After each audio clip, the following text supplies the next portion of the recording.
wheels of the train are slowing. We have left the city behind, and the air has grown cold and damp.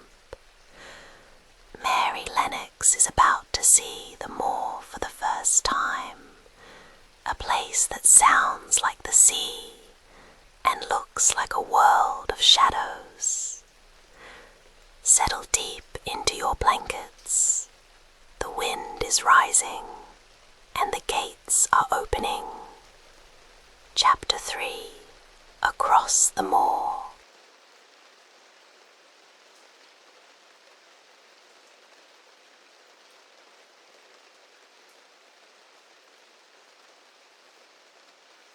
She slept a long time, and when she awakened, Mrs. Medlock had bought a lunch basket at one of the stations, and they had some chicken and cold beef and bread and butter and some hot tea. The rain seemed to be streaming down more heavily than ever, and everybody in the station wore wet and glistening waterproofs. The guard lighted the lamps in the carriage, and Mrs. Medlock cheered up very much over her tea and chicken and beef. She ate a great deal, and afterward fell asleep herself, and Mary sat and stared at her, and watched her fine bonnet slip on one side, until she herself fell asleep once more in the corner of the carriage, lulled by the splashing of the rain against the windows. It was quite dark when she awakened again. The train had stopped at a station, and Mrs. Medlock was shaking her. "You have had a sleep," she said. "It's time to open your eyes. We're at the wait station, and we've got a long drive before us." Mary stood up and tried to keep her eyes open, while Mrs. Medlock collected her parcels. The little girl did not offer to help her, because in India, native servants always picked up or carried things, and it seemed quite proper that other people should wait on one. The station was a small one, and nobody but themselves seemed to be getting out of the train.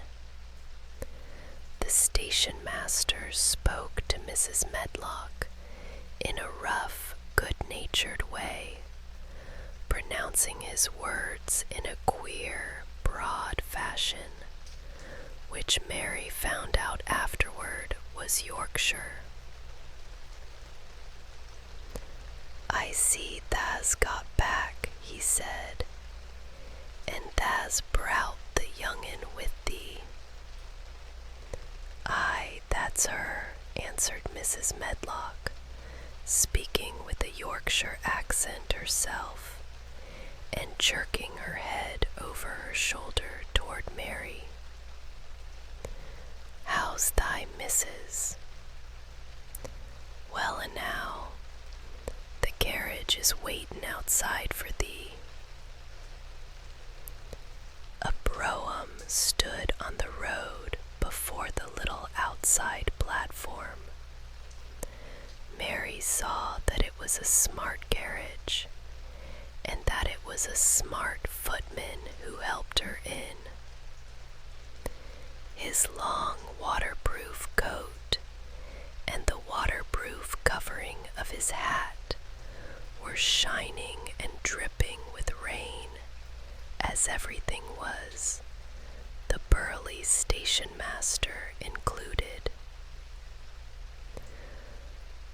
shut the door, mounted the box with the coachman, and they drove off, the little girl found herself seated in a comfortably cushioned corner, but she was not inclined to go to sleep again. She sat and looked out of the window, curious to see something of the road over which she was being driven to the queer place Mrs. Medlock had spoken of.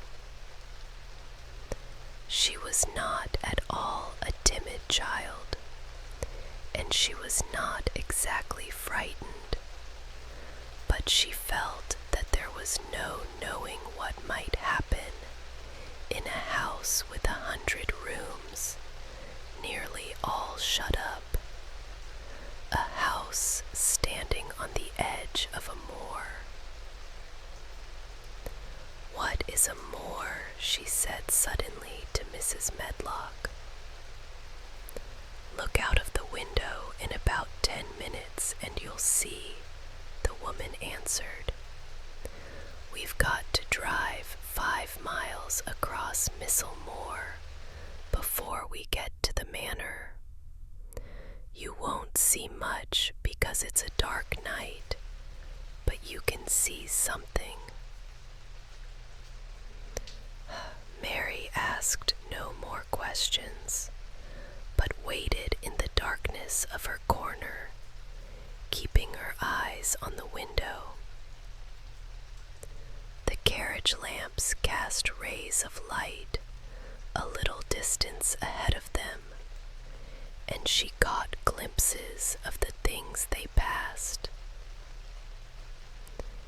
After they had left the station, they had driven through a tiny village, and she had seen whitewashed cottages and the lights of a public house. Then they had passed a church and a vicarage, and a little shop window or so in a cottage, with toys and sweets and odd things set out for sale. Then they were on the high road, and she saw hedges and trees. After that, there seemed nothing different for a long time, or at least it seemed a long time to her. At last, the horses began to go more slowly, as if they were climbing uphill, and presently there seemed to be no more hedges and no more trees. She could see nothing, in fact, but a dense darkness on either side. She leaned forward and pressed her face against the window, just as the carriage gave a big jolt. We're on the moor now, sure enough," said Mrs. Medlock. The carriage lamps shed a yellow light on a rough-looking road, which seemed to be cut through bushes and low-growing bings, which ended in the great expanse of dark, apparently spread out before and around them. A wind was rising and making a singular, wild, low, rushing sound. It's not the sea, is it?" said Mary, looking round at her companion. "No, not it," answered Mrs. Medlock. "Nor it isn't fields nor mountains. It's just miles and miles and miles of wild land that nothing grows on but heather and gorse and broom, and nothing lives on but wild ponies and sheep." "I feel as if it might be the sea, if there were water on it," said Mary. "It sounds like the sea just now." "That's the wind blowing through the bushes," Mrs. Medlock said. "It's a wild, dreary enough place to my mind." though there's plenty that likes it, particularly when the heather's in bloom." On and on they drove through the darkness, and though the rain stopped, the wind rushed by and whistled and made strange sounds.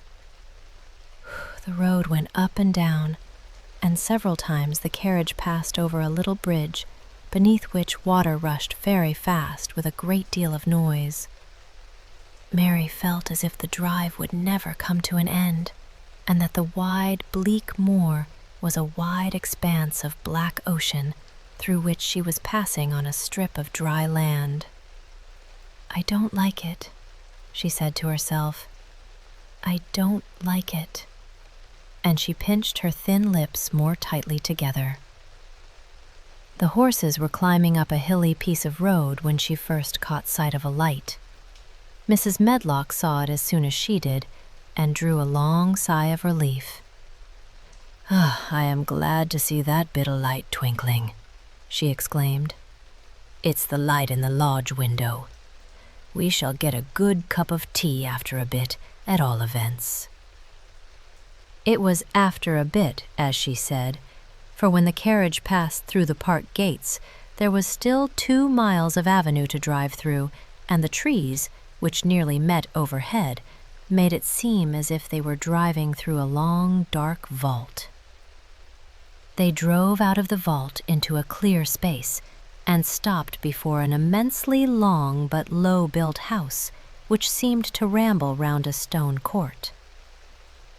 At first, Mary thought that there were no lights at all in the windows, but as she got out of the carriage, she saw that one room in a corner upstairs showed a dull glow.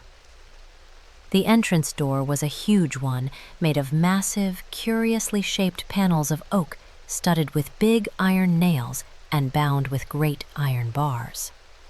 It opened into an enormous hall, which was so dimly lighted that the faces in the portraits on the walls and the figures in the suits of armor made Mary feel that she did not want to look at them. As she stood on the stone floor, she looked a very small, odd little black figure, and she felt as small and lost and odd as she looked. A neat, thin old man stood near the manservant who opened the door for them. "You are to take her to her room," he said in a husky voice. "He doesn't want to see her.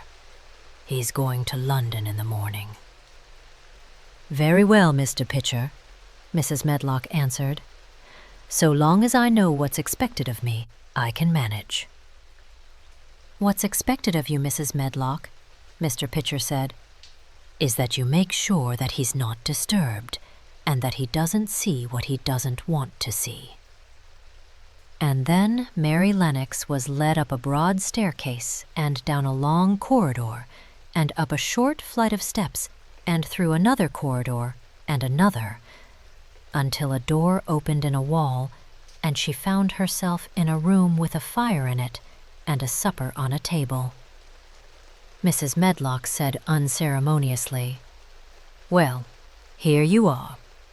This room and the next are where you'll live, and you must keep to them.